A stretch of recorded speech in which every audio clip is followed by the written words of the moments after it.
مصطفیٰ کا قتل ہوا، مصطفیٰ عامر کا، اور اس کے بعد بڑے بڑے انکشافات ہونا شروع ہو گئے ہیں۔ منشیات کے کالے دھندے میں بڑے بڑے لوگوں کے نام سامنے آنا شروع ہوئے ہیں۔ امریکہ سے اسلام آباد اور کراچی تک منشیات کی فراہمی، منشیات کی خرید و فروخت کیسے ہو رہی تھی، یہ ساری چیزیں سامنے آ رہی ہیں۔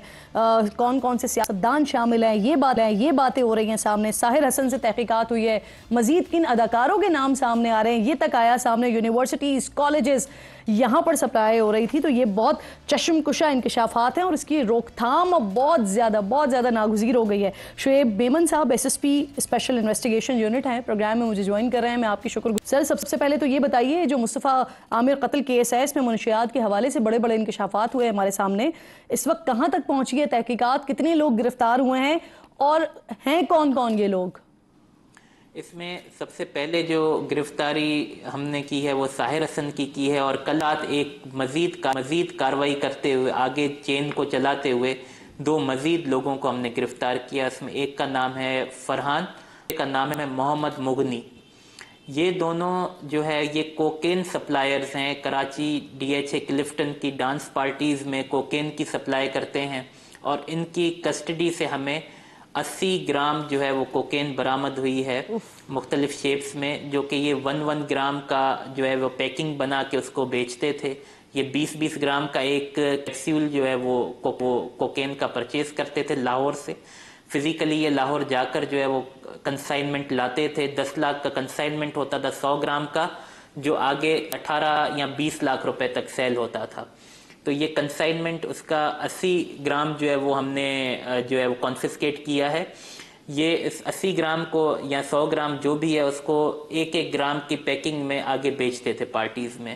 تو ابھی اس وقت تک ہم نے جو گرفتاریاں ٹوٹل کی ہیں وہ 3 گرفتاریاں کی ہیں اس میں۔ شعیب صاحب، کیا کسی قسم کا کوئی پولیٹیکل نیکسس بھی سامنے آیا؟ کیونکہ اتنی بڑی تعداد میں اور اتنے بڑے طریقے سے، منظم طریقے سے غیر قانونی کام ہونا اتنا آسان تو نہیں ہے سر، کہ باثر لوگوں کی حمایت دیکھیں اس میں کوئی ابھی تک ہمیں بیسیکلی کوئی سیاسی لنک یا پیٹرونیج کا ایلیمنٹ ہمیں نظر نہیں آیا ہے، اور نہیں کوئی اس حساب سے کوئی ہماری انویسٹیگیشن میں چیز سامنے آئی ہے۔ البتہ جو نام اور کلائنٹیج اس میں سامنے آئی ہے، ہم اس کو بالکل وداؤٹ اینی پریشر اس کو انویسٹیگیٹ کر رہے ہیں، کیونکہ اس میں 2 چیزیں آتی ہیں۔ نمبر 1 کہ وہ کسٹمر جو کہ ایز کنزیومر اس کو یوز کر رہے ہیں، اور دوسرا یہ کہ وہ کسٹمر جو ایز سب ڈسٹریبیوٹر اس کو یوز کر رہے ہیں۔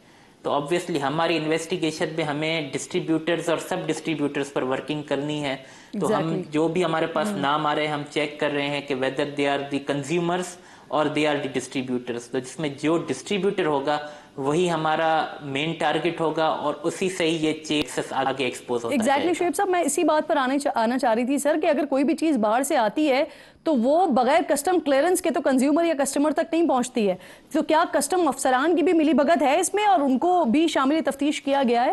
ابھی تک جو ہم نے ملزمان کو گرفتار کیا ہے، یا جو ہمارے پاس کسٹڈی میں انٹروگیشن میں ملزمان آئے ہیں، ان کا ایسا کسٹمز یا بیرون ملک سے ڈائریکٹ برآمدگی جو انہوں نے اگر کی ہے، اس کو امپورٹ کیا ہے، تو وہ اس کی ڈیٹیل اس وجہ سے نہیں آ سکتی ہے کیونکہ ہمارے پاس ایک لنک مسنگ ہے بازل اور یایا کا۔ کیونکہ ساحر کے پاس جو مٹیریل آیا ہے وہ بازل یایا سے فرام اسلام آباد ٹو کراچی ٹریول ہوا ہے، لیکن ابھی کیلیفورنیا امریکہ سے اسلام آباد کی جو ٹرانسپورٹ لنک ہے وہ ابھی مسنگ ہے۔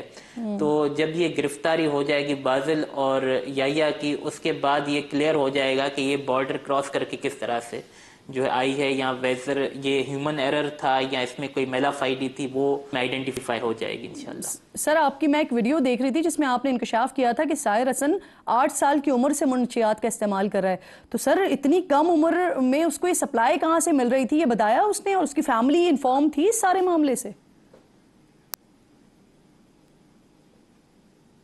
جی، بقول اس کے دوران انٹروگیشن اس نے اس بات کا انکشاف کیا کہ 8 سال کی عمر میں وہ اپنے گھر میں جو منشیات استعمال ہوتی تھی اس کی فیملی کی طرف سے، تو اسی کو ہی جو ہے وہ صحیح جو ہے وہ اس کو یوز کیا کرتا تھا۔